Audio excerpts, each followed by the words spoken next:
nejdeme na bicykloch, ideme na aute. Elka tu vrieska, keď my dáme helmu na hlavu, je to niečo nové teda.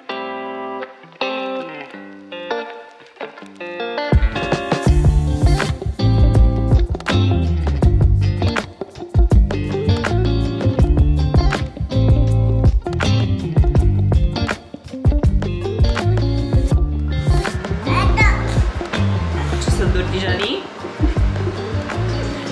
No daj si do pusy vodu. Do pusy, ja. Káva, áno, mamka má kávu a skvelý French toast. A ešte je tam kto v škôlke? Luka. A Hugo. A ešte je tam Stella. A ešte je tam Gundáš. A ešte je tam Jakob. A ešte je tam Ester. A ešte je tam Litata. To je tá Lita, ale u nás je to tá Litata. Viete čo? Ja nestíham. O 15 minút mám byť už na vlasoch, takže idem si spraviť nejaký melír a je to po pol roku, takže oni to fakt potrebujú, lebo chcem byť znova viac blond. No a nestíham, takže utekám a asi sa ozvem až po tom celom procese o 2 hodiny. Ahojte, už som doma, musíme byť Adelka spí, takže čo poviete? Viac blond, znova ja sa z toho teším. A čo sa teším ešte viac je to, že sme vyskúšali Dyson prvýkrát v živote, lebo ja som sa jej pýtala, že či má skúsenosti s Dysonom, lebo už nejaký ten rok, 2 o tom fakt reálne uvažujem. A to skrz toho, že vlastne mne trvá tak veľmi dlho, mám veľmi ťažké husté vlasy a mi trvá dlho, kým si ich najprv vyfúkam a potom ešte vlastne nastylujem. A viem, že Dyson to má nejako také 2 v 1, že vlastne on to veľmi šetrí čas a urýchli a zároveň je to šetrné k vlasom. Čiže rozmýšľam nad ním, možno taký darček Vianociam, by to bolo fajn, lebo viem, že to je investícia, ale myslím, že to dlho vydrží, lebo teraz mám L'Oreal žehličku, tiež professional, už nejakých 5 rokov, aj možno aj viac a fakt drží super a je super, hej, ale nebaví ma tá časť, kedy si musíte fúkať a fenovať vlasy a nemyslím si, že je to šetrné k vlasom. No a tak mi vyskúšala teda Dyson. A musím povedať, že už to trošku spadlo, ale keď mi to spravila najprv, a to robila ešte celkom aj rýchlo, že nie až taký super styling tomu nedávala, ale že fakt som mala taký objem, ako brutálne vlny. A to dávala tú menšiu nasadku na vlny, nie tú tučnejšiu, hrubšiu na väčšie vlny, ale tú menšiu na menšie vlny a pozrite sa. Čiže nad tým fakt uvažujem, neviem, dajte mi vedieť, ako sa vám to páči v komentároch. No ale teraz, dievčatá, je 1:06 a snáď bude Elka spať do 2:00, uvidíme. A ja medzi tým chcem spraviť koláč, už mám tu všetko, vidíte, pripravené. Nejaký taký, ktorý som ešte nerobila, našla som, že len dáte cesto, zmiešate v jednej miske, v druhej miske zmiešate tvarohovú časť, dáte tam mrazené ovocie na vrch, dáte zapiesť na 30 minút a máte hotový koláč, lebo vlastne o 2:30 najneskôr chceme vyraziť na našu túru, bicyklovú túru, čiže má už autosedačku, má sedačku na bicykel a má aj helmu, včera sme kúpili helmu, takže teraz Jakub inštaluje tú sedačku na bicykel, snáď sa to nainštaluje teda, keď nie ideme autom, ale chceli by sme ísť, je to asi 8 km, 10 nejak tak, čiže okolo 30 minút bicyklom a tam sa stretneme s ďalšou rodinkou, vlastne oni majú 4-mesačné bábätko, čiže samozrejme nemôžu ísť na bicykloch, takže oni idú autom a tam by sme sa stretli a mali piknik a ja chcem vlastne pre nás pripraviť nejaký koláčik, lebo však mami na materskej potrebujeme koláč, túto noc sme vôbec nespali znova, ale vyšla jej nová stolička zub, takže myslím, že to je preto. Ale už to je pre mňa taký nový normál, nevyspať sa, akože ja to ignorujem a fungujeme ďalej. No, takže idem robiť a pripravovať a uvidíme, aký koláčik vznikne. Fun fact je, že vlastne Švédsko nemá múku typu hrubá, polohrubá, hladká. Nemá to tak rozdelené. Čiže stále je to na verím v Boha koláč, má to byť polohrubá, ale tu je proste len múka. Takže, no. Pečenie vo Švédsku je takéto.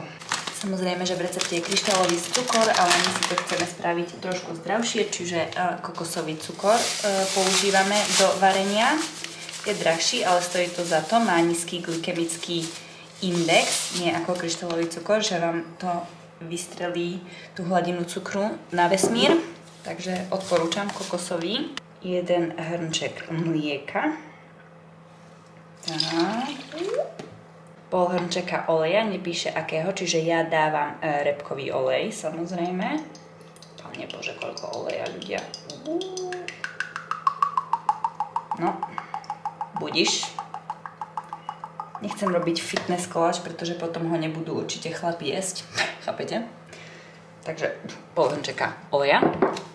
2 vajíčka. Myslím, že by mali byť izbová teplota. Moje sú studené, takže znova ideme na verím v Boha. 2 polievkové lyžice kaká. Prečo je také hrudkovaté? Teraz prichádza sranda, keď vám povedia, že 1 sáčok prášok do pečiva, 1 sáčok vanilínový cukor. Tak takéto sáčky sú vo Švédsku. Ideme od oka odhadnúť 1 sáčok. Chápete? 1 prášok do pečiva, sáčok. Myslíte, že kopcová 1 lyžička? Čajová? OK. Let's do that. Nie. OK, uspala som ju. Takže asi znova teda 1 balíček vanilínového cukru. What the heck? Dobre, vyskúšané, uvidíme. Takže idem všetko zamiešať, nemusí to byť mixérom, stačí, že to bude ručne, tak ideme na to.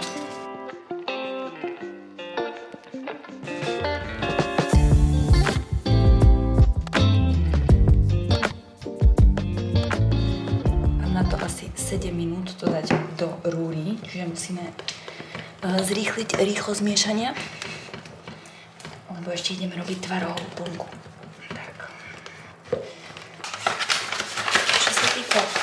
Tvarohovej vrstvy, tak tam idú tiež 2 lyžice polohrubej múky, takže začneme asi s tou polohrubou múkou. Ide tam 4 polievkové lyžice práškového cukru, tak ja dám radšej ten práškový. Vravím, nie je to žiadna fit verzia. Teraz píše, že je to znova 1 vanilínový cukor, takže znova dáme nejako takto. Štívka soli. Potom tam ide 250 gramov jemného tvarohu a 1 pochuťková smotana. 1 pochuťková smotana je asi celá, teda 2 deci. Čiže dáme takúto, Jakub kúpil teda až 32%, čo je fakt ako hustá, takže ale asi do koláča to bude fajn. Uvidíme. Inak sme papali dneska na obed len mrazené pyrohy, to je stále tá taká rýchlovka, keď nestíhame, lebo Jakub sa s ňou išiel hrať na ihrisko, ktoré je na opačnom konci mesta a keď tam prišli, tak sa Adelka pokakala. Takže išiel hneď domov a potom išiel zase tam naspäť, lebo chceli sa pozrieť na zvieratka a zvieratka niekde zobrali preč. Takže nechápeme prečo. Koľko to je? 250 gramov, možno tak. A ešte 1 vajce. No a potom som ešte poslala aj na nákup, aby nám aj kúpil nejaké drinky, lebo určite prídeme vypriahnutí po tej túre bicyklovej. Lebo my sme fakt, ja som nebicyklovala, dievčatá, asi 2 alebo 3 roky, odkedy som bola tehotná. Takže musím povedať, že mám ako predtým aj rešpekt, ale dnes je 23 stupňov vo Švédsku, čo je turboteplo, hej, akože horúčavý teplo. Zajtra má byť 25 dokonca, ale už mraky. Takže dnes má byť celý deň úplne slnečný, tak sa buď dnes, alebo nikdy, lebo z toho už odchádzame na Slovensko. Toto leto, lebo my keď tu prídeme 28. júla, to už tu môže byť aj koniec leta, lebo august už začína byť taký chladnejší. Čiže každý rok to je inak, takže na to sa nechcem spoliehať. Preto som povedala Jakubovi, ideme dnes, ale fakt neviem, lebo Adelka, keď sme včera dali v obchode helmu na hlavu, to ste mali vidieť ten cirkus, čiže som zvedavá, ako ju prinútime, aby mala celú tú cestu helmu na hlave. To bude sranda. Jakub to ešte stále inštaluje, takže dúfam, že mi to vôbec ide nainštalovať a nie, že skončíme nakoniec v aute. No, takže tu je tvarohová vrstva, to by som možno aj mohla ochutnať. Riadne sladké. Je 4. Ale to je väčšinou tak, keď sa to upečie, tak to už nie je potom také sladké. Nie? Aspoň ja mám takú skúsenosť, sa mi zdá. Stále. No a teraz to máme dať najprv kakaovú a potom navrch tvarohovú a ešte ovocie.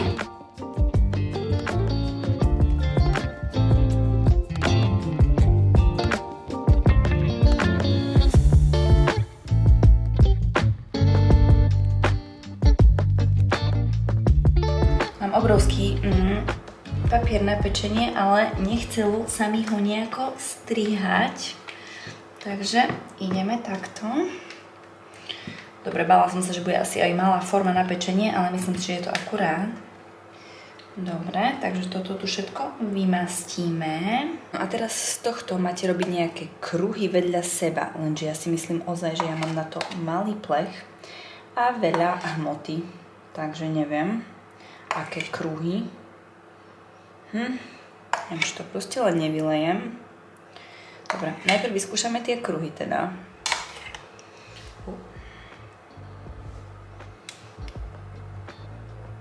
Nemám strašne veľa toho.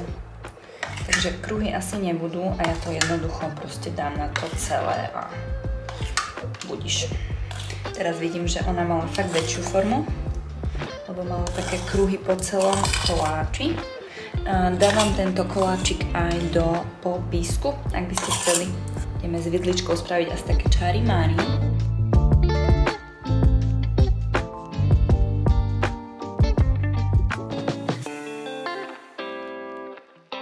Využijem tie veľké jahody, lebo ja ich nemám rada do kaše.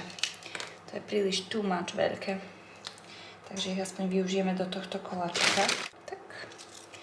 Bože, ľudia, o 4 dní ideme domov. Ja. Neverím. A naspäť sme vo Švédsku potom až o 6 týždňov. To je masaker. OK, ideme do Rury. Čas je. Meškám. Aj Maja bude mať takú čiapku. Aj Maja bude mať takú čiapku. Uvidíš. No. No, aj Maja. Wow, ty si krásna, Adelka. No. Ty si krásna, áno. No, zmena plánov. Koláč sa mi pečí už asi, ja neviem, 60 minút namiesto 30 minút. Pretože vlastne ja som ho dala do menšej formy, ako oni mali a tým pádom je tučný a ten stred sa nie a nie dorobí, čiže kraje už sú skoro spečené a stred surový, výborne. Takže už mi je to jedno, už ho jednoducho idem teraz vybrať a koniec. A druhá vec, nejdeme na bicykloch, ideme na aute, pretože sme prišli na to, že Adelka tu vrieska, keď mi dáme helmu na hlavu, je to niečo nové teda. Takže radšej zajtra pôjdeme na nejakú kratšiu cestu a nie rovno tých 8 km.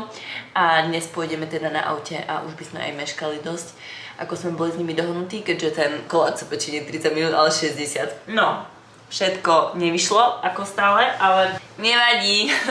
Let's see. Halleluja. Krásne, bože môj. No pozrite sa na to. Kraj je už spečené a stred možno nedorobený. Hip, hip, hurá. Nakoniec je to dorobené, takže som rada, teším sa z toho. Hej. Tak, je to veľmi horúce, takže len rýchlo to prekladáme a ideme. Adelka, ty si bola na bicykli? Čo? Aký bol bicykel? Nedostupný. Nedostupný? Som počula, že niekto začal veľmi plakať. Čo?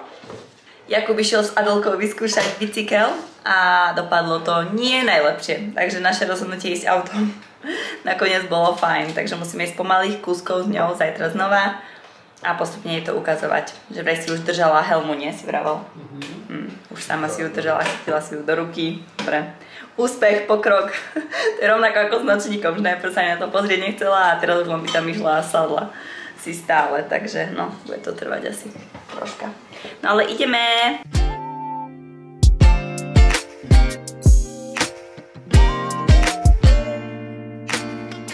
No tu je nádherne, musím povedať, že to je prírodná rezervácia, ale je to vlastne na súkromnom pozemku, čiže vlastne to takto funguje, že aj na súkromnom pozemku to vie byť ako prírodná rezervácia pre ľudí.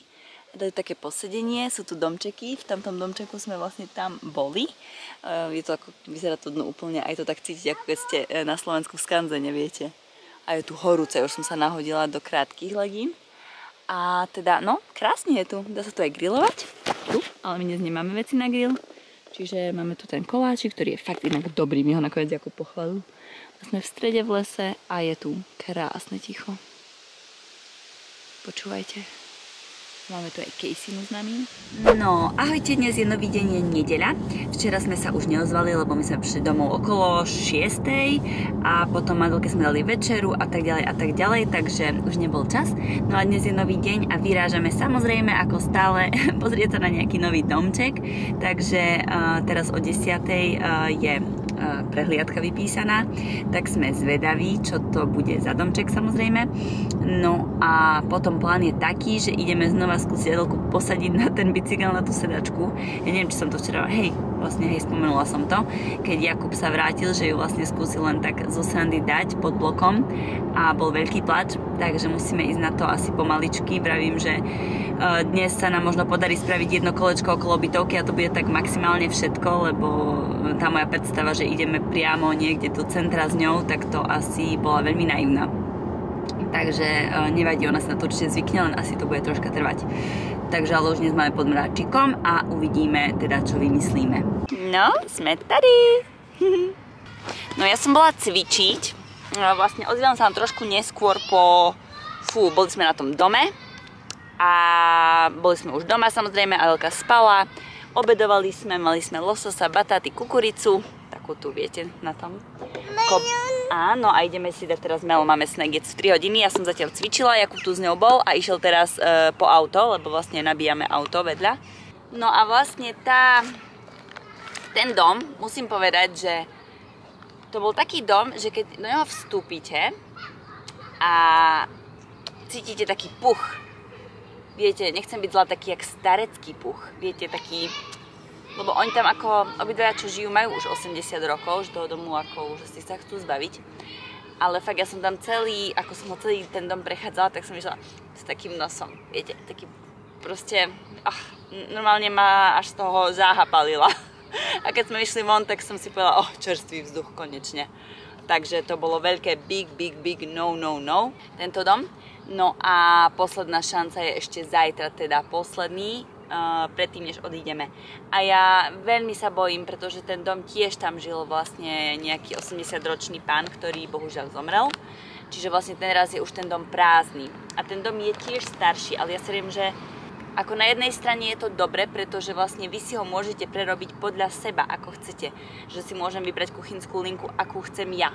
Hej, kdežto už tie zrenovované domy sú po prvé drahšie a po druhé, ako tá napríklad kuchyňa je zrenovovaná, ale proste úplne sa mi nepáči, že nie je úplne podľa môjho gusta, rozumiete? A potom mám toľko veľa požiadavok na ten dom, vlastne my by sme chceli len jednopodlažný dom, my by sme chceli tehlový dom, my by sme chceli jednoducho ja by som chcela teda hlavne prepojená obývačka s kuchyňou a tak ďalej, ale no je veľa požiadavok a vlastne neviem nájsť ten ideálny dom. A Jakub mi povedal, že ty nenájdeš ideálny dom, hej, však už hľadáme fakt, že 6. mesiac. Ale v niečom nechcem upustiť, hej, čiže vlastne tieto sú moje také top požiadavky. Pravím si, dobre, Jakub, upustím od toho, keď bude strecha stará, keď budú okná staré. To je také, že časom to premeníme. Ale jednoducho nepremením to, ak vlastne tie domy sú robené tak, že majú osobitne obývačku, osobitne kuchyňu a neviete tam prebiť stenu. Čiže aj zajtra ideme do takého domu, kde je to osobitne, ale tam verím, že tam je sadrokartón a tým pádom ten sadrokartón vieme prebiť, rozbiť a spojiť to. Lebo vlastne všetky domy väčšinou, čo pozeráme, sú z 70. rokov, 79 ročník a tak. Takže vtedy sa to asi takto robilo, čož chápem. Ale tento dom má veľkú výhodu v tom, že je tehlový a nie je drevený, ako všetky domy tu vo Švédsku sú drevené, čo musíte stále maľovať dookola. Údržba. No a potom vlastne to, že nemá to podzemie, aj tento mal vlastne podzemie a mal už vysokú veľmi vlhkosť. Tie hodnoty vlhkosti v tom podzemí rastú a teda rastú mikróby a tak ďalej. Ale takže zajtra ešte nám držte palce, posledný pokus predtým, než odchádzame. A musím povedať, že v útorok podpisujeme zmluvu. Adelka! V útorok podpisujeme zmluvu, predávame náš byt. Takže nakoniec sme sa dohodli s tými, teda dúfam, že sme sa dohodli, až v útorok to bude, že sme sa dohodli, keď to podpíšeme ten papier u makléra. Sme sa dohodli, že im budeme ručiť ďalšie 2 roky. Keby sa niečo stalo s kúpeľňou, takže im to my zaplatíme. Lebo som spomínala, že vlastne oni sa boja troška, pretože to nerobila švédska firma, tú rekonštrukciu, a nemáme švédsky ako nejaký certifikát, no tým pádom sa nejako trošku boja, ale vravím si, že 2 roky im to môžeme ručiť, to nie je tak dlho a na druhej strane my vieme, že sa s tou kúpeľňou nič nestane, lebo je dobre spracovaná a spravená a zrekonštruovaná. Takže takýto dobrý koniec tohto Švédska tu nášho a v stredu vlastne už ideme na Slovensko a sme tam 6 týždňov a Adelka uteká na cestu, čaute. A povedz ty princezna, či pôjdeš dneska na bicykel? Adelka, mamka chce vedieť, pôjdeš na bicykel? Melon dobrý? Asi áno. Budeme vyskúšať teraz, keď Dada príde, pôjdeme na bicykel. Jakuba som ešte vyslala po nanuky. Bože, vidíte, ako je tu teplo vo Švédsku? Ja málo kedy tu chodím takto holá. Ale ako som aj z posilky, to je pravda. Som si zmrzla, alebo ako to povedať, svoje membership na 6 týždňov, čo budeme preč, takže som rada, že aspoň to mi nebudú stiahovať peniažky. Chcela od melónu, ako keď v Thajsku, čo? Konečne našiel Jakub tak sladký melónik, pretože všetky boli predtým, čo sme kúpili, také úplne, no, nesladké jednoducho. Ňom?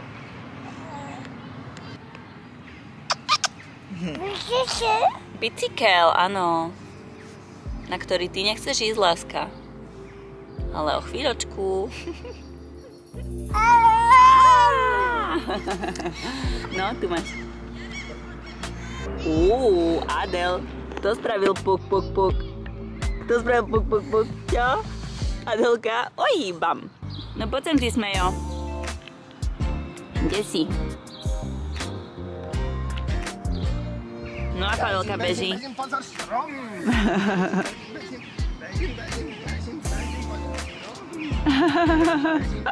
Bežíme za mamkou? A bežíme za mamkou?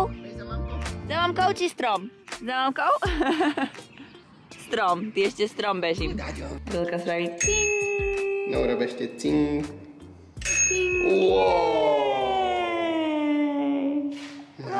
No, to je asi maximum, čo dneska spravíme. Prvý kontakt s bicyklom. Kde chceš ísť? Toto nefunguje. Dole? Absolútne. Ahojte.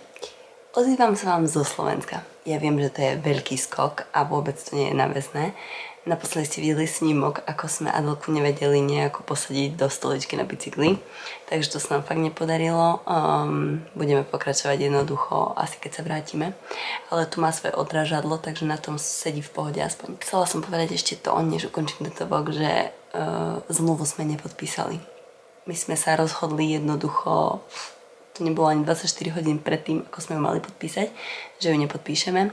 Stretli sme sa s tými ľuďmi a povedali sme im, že jednoducho necítime sa komfortne, pretože my sme ešte stále nenašli ten svoj dom, ktorý chceme.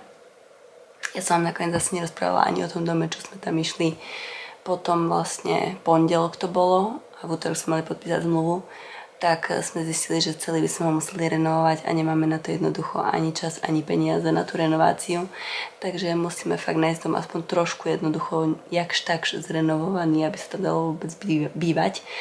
Ale v tomto mi sa nedalo. A skrz toho, keďže ešte stále sme nenašli žiaden dom, ani ktorý by sa nám vôbec páčil a nechceme skončiť jednoducho na ulici, že predáme ten dom a predáme náš byt a nechceme ísť do nájmu jednoducho, hej, že už rovno chceme sa presunúť do domu, keď tak, aby vynechať ten medzikrok a všetko baliť na novo a tak ďalej. Takže povedali sme im, že jednoducho budeme pokračovať, keď sa vrátime v auguste, takže oni boli s tým celkom fajn, že OK, môžu čakať, ale tiež nemôžu čakať až tak dlho, pretože oni sú v nájme a končí im o 5 mesiacov zmluva. Takže je to celé také nejaké. Ja som teda vyfintená skrz toho, že sme na Slovensku, ideme dnes na svadbu, je piatok, pretože sme tu teda v stredu večer o 9:00 a včera bol taký crazy deň, ale už budem vlogovať nový vlog tu zo Slovenska, len som chcela ukončiť ten starý vlog, aby ste vedeli, že jednoducho sme to nepodpísali. Takže tak, dejú sa divné veci. Ďakujem za pozornosť, každopádne majte sa nádherne a vidíme sa v ďalšom vlogu zo Slovenska. Pa, pa.